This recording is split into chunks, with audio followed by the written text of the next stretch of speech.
자, 어제도 저희가 잠깐 이 상황실에서 전해드렸던 내용입니다.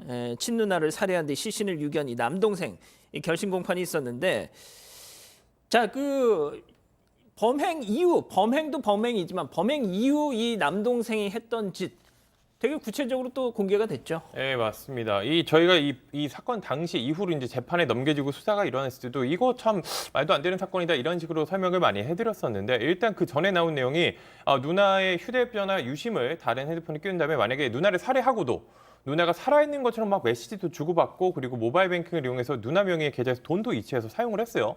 여기도 말도 안 되는데, 검찰이 이제 재판 이 결심에서 이런 말을 했습니다. 친동생이 맞나 싶었다.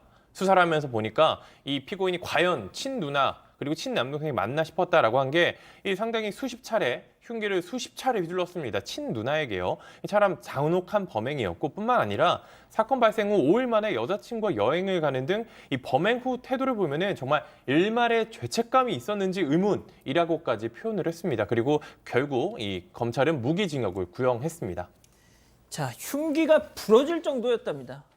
누나하고 뭐 무슨 억하심정이 있어서 그랬는지 모르겠지만, 자, 뭐 지금 이 기자가 뭐 잠깐 소개를 했지만 검찰이 친동생이 맞나 싶다라는 말을 했을 정도면 검찰이 봐도 야, 얘는 정말 놀랍다 이렇게 판단한 거 아닌가요?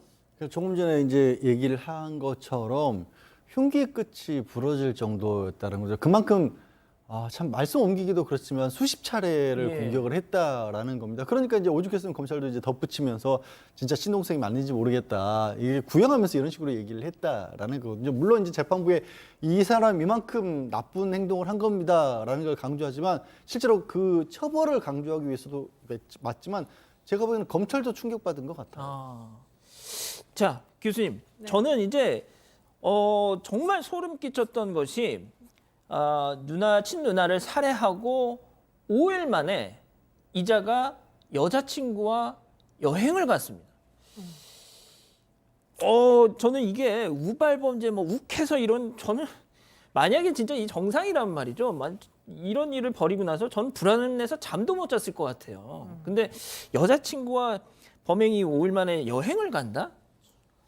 이거 어떻게 봐야 될까요? 일단은 지금 이 누나와 동생이 생활하고 부모님이 따로 나가셔서 생활했던 집인 것으로 보입니다. 그러다 보니까 누나가 계속 이제 그 딱히 뭐 이렇게 뭐 제대로 된 일을 하지 않는 동생을 계속 구박을 하면서 아마 경제권을 누나가 가지고 있지 않았을까, 그런 이제 추정이 됩니다.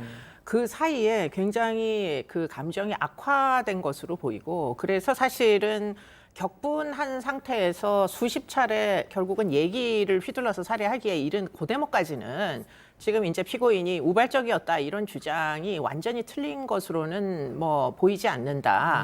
왜냐하면 이렇게 이제 과잉살인이거든요. 이런 이제 과잉살인을 하는 경우가 사실은 친족 간에 많습니다. 이게 감정의 골이 워낙에 오랫동안 수년간 또는 수십 년간 쌓인 게 있어가지고 결국 이성을 잃는 순간에는 뭐 격분하여 이렇게 될 수는 있는데, 많은 경우에 친족 살인의 경우에는 즉시 신고를 하든지 119에 이제 전화를 해서 살려달라고 하든지 이런 이제 감정의 뭐 고저가 심하거든요. 그런데 이 사람은 좀 약간 이상한 게, 지금 아까 말씀하신 대로 5일 됐을 때 여자친구랑 그 여행을 갔는데 그 사이에 이 누나의 시신은 어디 있었느냐? 결국은 누나의 시신은 여행 가방에 담아가지고 옥상에다가 방치한 상태로 여행을 갔다는 거예요. 그렇기 때문에 결국은 지금 이 대목도 이해가 안 되는 데다가 그 이제 사이에 심지어는 부모님이 딸이 연락이 안 되니까 실종 신고를 냈는데, 자기 부모에게 누나를 살해해 놓고서는 부모에게 메시지를 보내가지고 실종 신고, 가출 신고를 취소하게 만듭니다. 누나인 척하면서. 누나인 척하면서. 예. 그러니까 이게 대체